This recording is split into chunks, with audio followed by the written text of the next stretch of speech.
नमस्कार, मैं हूं पूजा सिंह और आप देख रहे हैं आर्यन टीवी नेशनल। चलिए बुलेटिन की शुरुआत करेंगे उत्तराखंड की कुछ खास बड़ी खबरों के साथ। देहरादून में उत्तरांचल प्रेस क्लब की नवनिर्वाचित कार्यकारिणी का शपथ ग्रहण समारोह आयोजित किया गया। समारोह में पत्रकारों, वरिष्ठ मीडिया प्रतिनिधि और स्थानीय अधिकारियों ने शिरकत की। वहीं कार्यकारिणी के सदस्यों ने अपने पद की शपथ ली और प्रेस क्लब के उद्देश्यों को मजबूती से आगे बढ़ाने का संकल्प लिया। वहीं समारोह में मीडिया में सुधार और साथ ही पत्रकारों के अधिकारों की सुरक्षा और सूचना के सुचारू प्रभाव को सुनिश्चित करने पर जोर दिया गया। वहीं समारोह में उपस्थित सदस्यों ने कार्यकारिणी को शुभकामनाएं दी और आगामी योजनाओं और कार्यक्रम में सहयोग की प्रतिबद्धता जताई। मैं गजेंद्र सिंह नेगी ईश्वर की शपथ लेता हूं कि मैं उत्तरांचल प्रेस क्लब की आम सभा द्वारा पारित क्लब के संविधान के प्रति सच्ची श्रद्धा रखूंगा। मैं गजेंद्र सिंह नेगी उत्तरांचल प्रेस क्लब के वरिष्ठ उपाध्यक्ष पद के रूप में अपने कर्तव्यों का पालन बिना किसी पक्षपात व अनुराग द्वेष के बिना करूंगा। धन्यवाद। कनिष्ठ उपाध्यक्ष शोभन सिंह जी से मैं निवेदन करूंगा कि वो भी मंच पर पहुंचे। मैं शोभन सिंह गुसाई ईश्वर की शपथ लेता हूं कि मैं उत्तरांचल प्रेस क्लब की आम सभा द्वारा पारित क्लब के संविधान के प्रति सच्ची श्रद्धा रखूंगा। मैं शोभन सिंह गुसाई उत्तरांचल प्रेस क्लब के कनिष्ठ उपाध्यक्ष पद के रूप में अपने कर्तव्यों का पालन किसी पक्षपात या अनुराग द्वेष के बिना करूंगा। मैं नवनिर्वाचित महामंत्री योगेश सेमवाल जी से निवेदन करूंगा शपथ ग्रहण के लिए। मैं योगेश सेमवाल ईश्वर की शपथ लेता हूं कि मैं उत्तरांचल प्रेस क्लब की आम सभा द्वारा पारित क्लब के संविधान के प्रति सच्ची श्रद्धा रखूंगा। मैं योगेश सेमवाल उत्तरांचल प्रेस क्लब के महामंत्री पद के रूप में अपने कर्तव्यों का पालन किसी पक्षपात या अनुराग देश के बिना करूंगा। संयुक्त मंत्री शिवेश शर्मा जी से मैं निवेदन करूंगा कि वो भी पहुंचे और शपथ लें।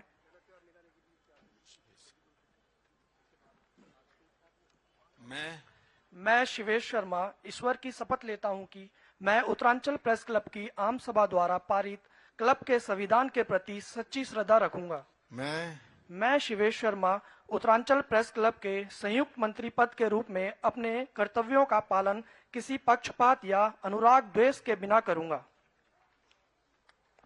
मैं संयुक्त मंत्री महिला आरक्षित मीना नेगी जी से निवेदन करूंगा कि वो भी मंच पर पहुंचे और शपथ लें।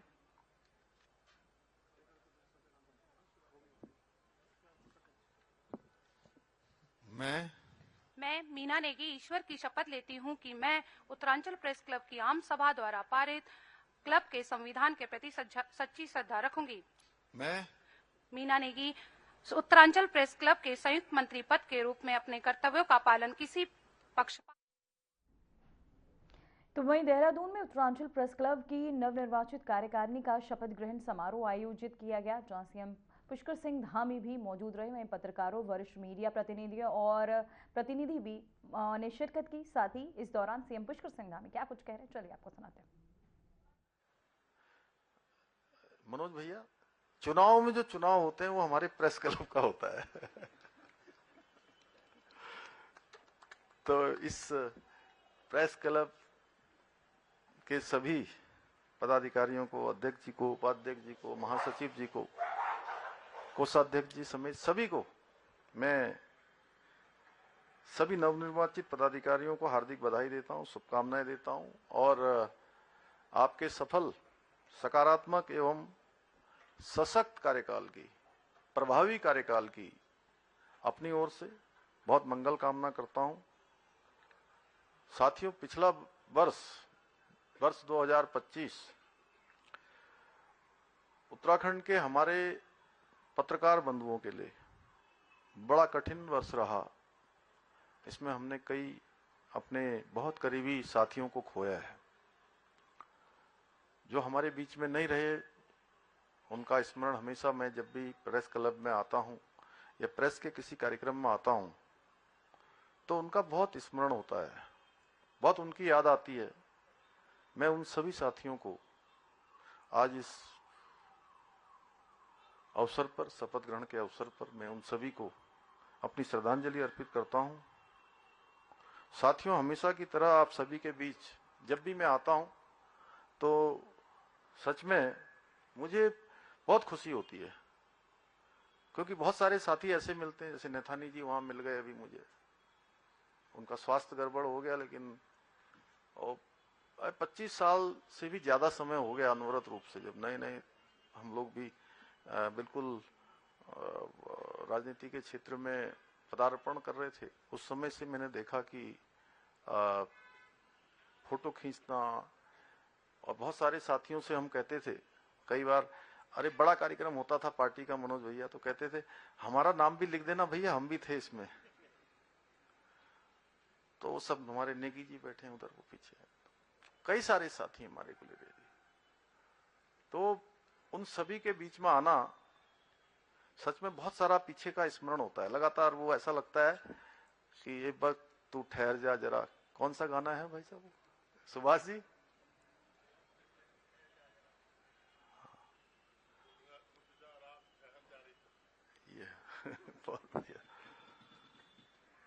तो उस प्रकार का स्मरण होता है। और जैसे जैसे समय बीतता है, हर दिन प्रातः काल हम उठते हैं, सूर्य भगवान के दर्शन करते हैं, एक नए दिन की शुरुआत करते हैं, तो जितनी ताजगी के साथ, उम्मीदों के साथ, दिन भर की आशाओं के साथ हमारा नया दिन प्रारंभ होता है, उसी के साथ यह भी सत्य है कि हमारे जीवन का एक दिन कम हो जाता है। प्रारब्ध है जो इस जीवन में आया है, उस सबका समय निर्धारित होता है। अरे हमारे लखेड़ा जी भी बैठे हैं, मैंने इनको तो देखा ही नहीं। आपका कार्यकाल भी लंबा हो गया ना? बहुत सकारात्मक रूप से आप लोगों ने काम किया है, पूरी हमारे सचिवालय संघ की कार्यकारिणी ने भी। साथियों, इसलिए बहुत सारी बातें यहाँ पर स्मरण होती है, क्योंकि उत्तरांचल प्रेस क्लब केवल एक संस्था नहीं है कि जहां चुनाव होते हैं, पदाधिकारी बनते हैं और सामान्य कामकाज चलता है, बल्कि ये प्रदेश की हमारी ये लोकतांत्रिक चेतना और उसकी अभिव्यक्ति का भी एक सशक्त मंच है।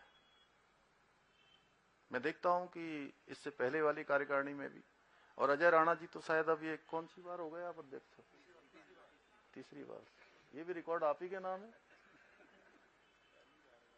ये भी पहली बार हुआ है। ये मेरे पर्सनल परिवार का हुआ है। नहीं, ठीक है।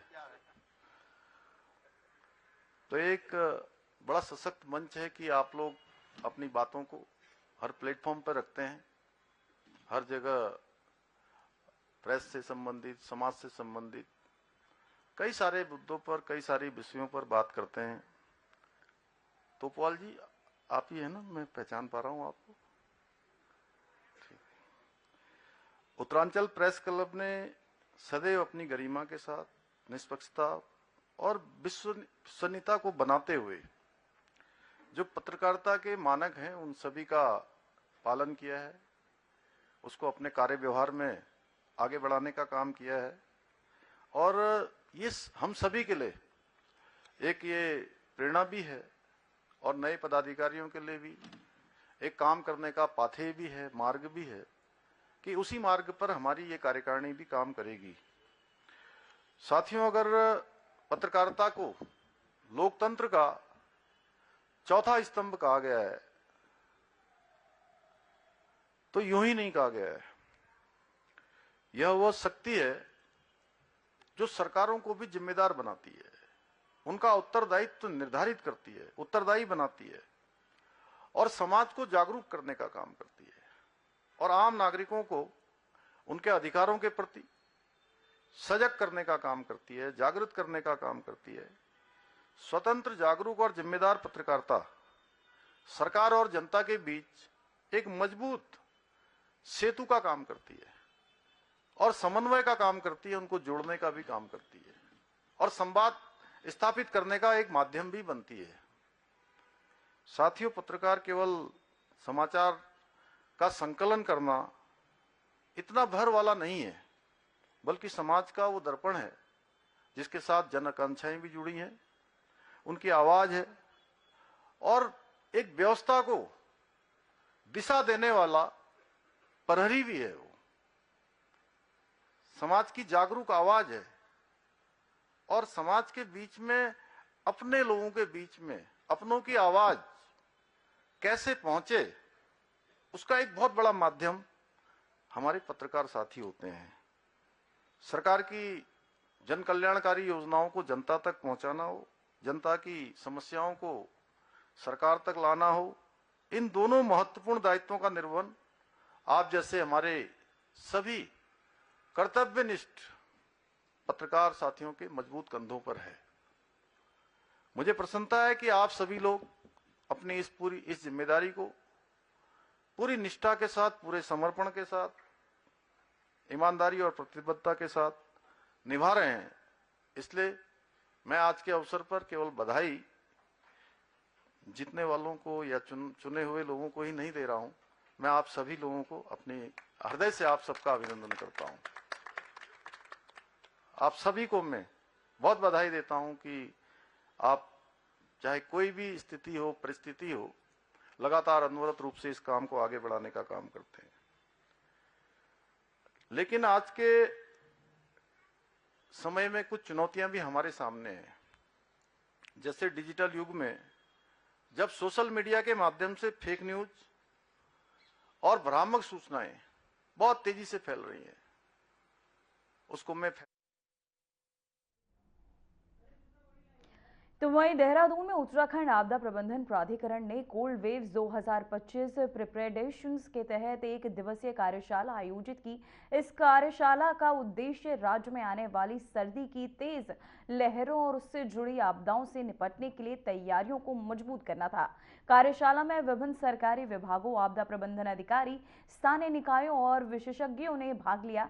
इसमें आपको बताते चले, शीतलहर से बचाव के लिए आपातकालीन योजनाओं, बचाव प्रोटोकॉल, स्वास्थ्य और मेडिकल सहायता तथा नागरिक जागरूकता पर विस्तार से चर्चा की गई। यूएसडीएमए अधिकारियों ने कहा कि कार्यशाला में प्राप्त अनुभव और सुझाव राज्य भर में लागू किए जाएंगे ताकि ठंड से होने वाली आपदाओं का प्रभाव कम किया जा सके। उन्होंने आम जनता से अपील की कि वे ठंड में सुरक्षा उपाय अपनाएं, गर्म कपड़े पहने और प्रशासन द्वारा बताए जा रहे बचाव निर्देशों का पालन करें।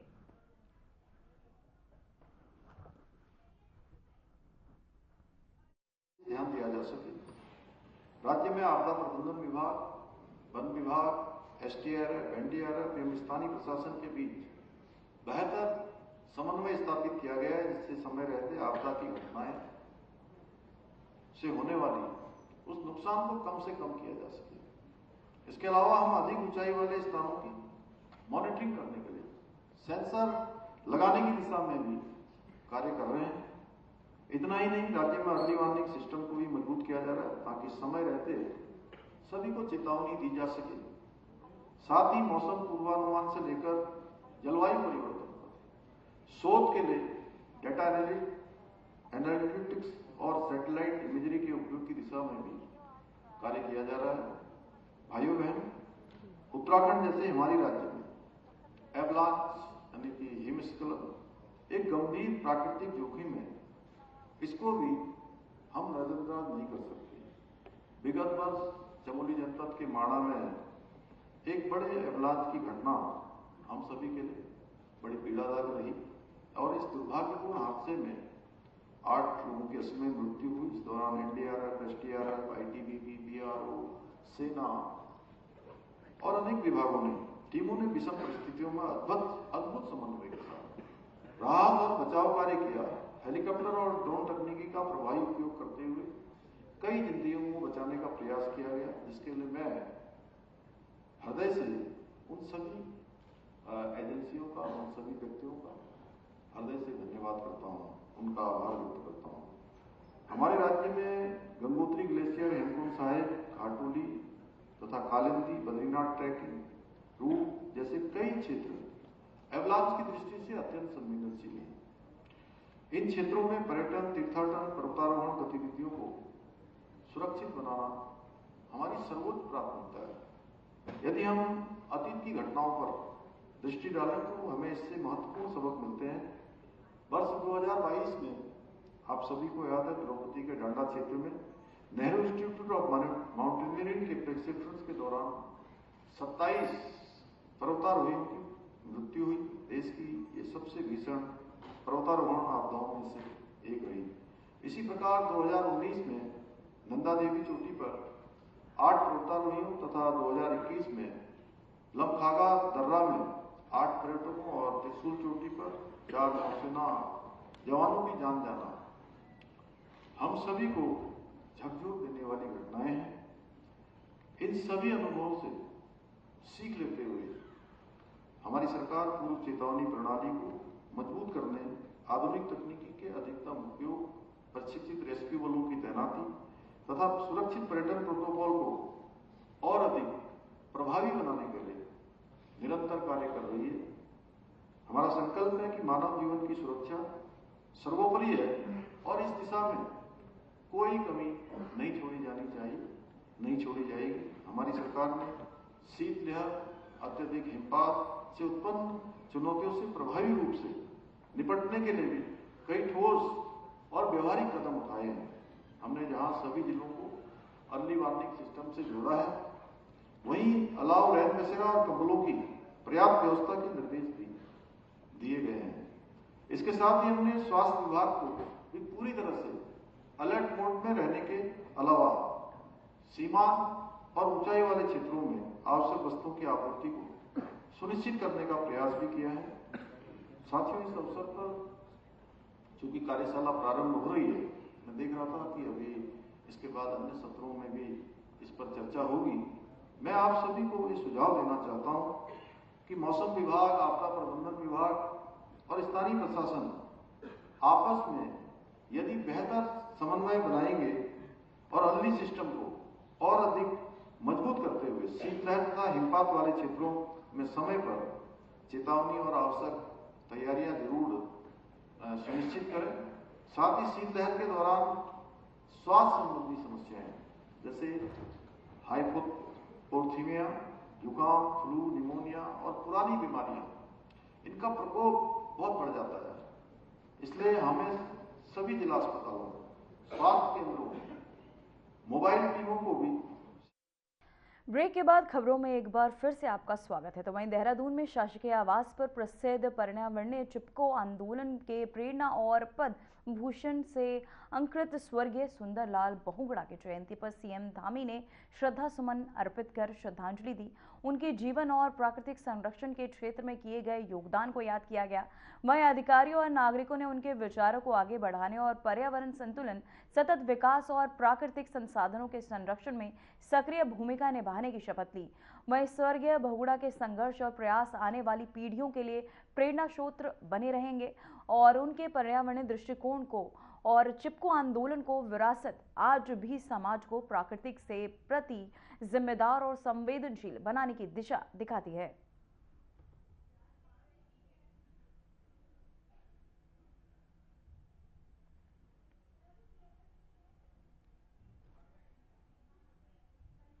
तो वही खबर सामने आ रही है हरिद्वार से, जहां ऋषिकेश के घाटों पर प्रतिबंध की तैयारी। गंगा घाटों पर गैर हिंदुओं के प्रतिबंध की तैयारी। श्री गंगा सभा हरिद्वार संत समाज ने उठाई ये मांग। तो वहीं आपको बताते चले, हरिद्वार और ऋषिकेश के प्रमुख गंगा घाटों पर गैर हिंदुओं के प्रवेश को लेकर संभावित प्रतिबंध की तैयारी की जा रही है। इस विषय को लेकर श्री गंगा सभा हरिद्वार और स्थानीय संत समाज ने ये मांग उठाई है कि धार्मिक स्थलों और घाटों पर श्रद्धालुओं की धार्मिक भावनाओं का सम्मान किया जाए।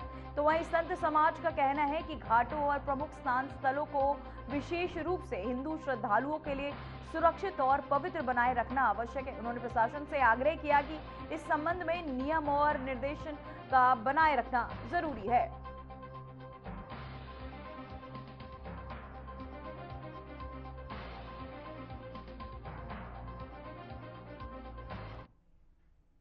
फिलहाल उत्तराखंड की खबरों में इतना ही। देखते रहिए आरएन टीवी नेशनल। मुझे दीजिए इजाजत। नमस्कार।